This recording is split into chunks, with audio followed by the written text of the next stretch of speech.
Imagine you are approaching the dock after a wonderful day on the water, but suddenly the wind picks up, pushing your boat sideways.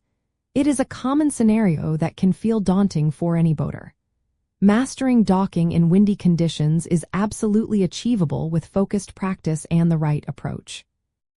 The best way to practice boat docking in windy conditions is to start with a systematic, low-risk approach in a controlled environment, gradually building up your skills. This involves understanding your boat's reaction to wind, using fenders and lines effectively, and rehearsing maneuvers mentally before executing them. You are aiming to make the wind your assistant, not your adversary. Wind poses a unique challenge because it affects different parts of your boat unevenly, especially taller sections like the bow or cabin. This creates a pivoting effect, making it difficult to maintain a straight approach. Understanding windage, which is how much your boat acts like a sail, is key. Your boat will naturally want to turn its bow into the wind, much like a weather vane, and learning to anticipate and counteract this natural tendency is fundamental to effective docking. To begin your practice, choose a day with a moderate, consistent breeze, not gale-force winds. First, find an uncrowded area of the waterway with plenty of clear space. Start by simply holding your boat stationary against the wind for short periods, using minimal throttle and rudder adjustments. This helps you feel how the wind catches your hull.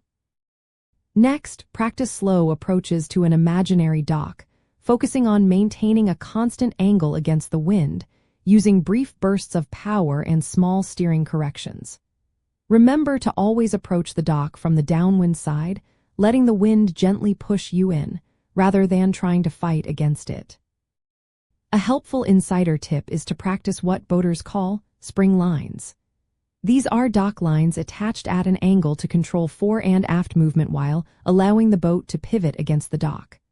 For example, a stern spring line from your boat's stern cleat forward to a midship dock cleat can hold your bow into the wind while you secure other lines.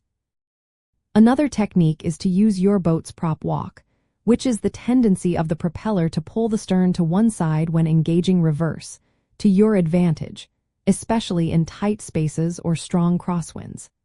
If your propeller walks to port in reverse, you can use that natural force to help swing your stern into a dock on your port side when backing in. By systematically practicing these techniques, you will develop an intuitive feel for how your boat behaves in various wind conditions.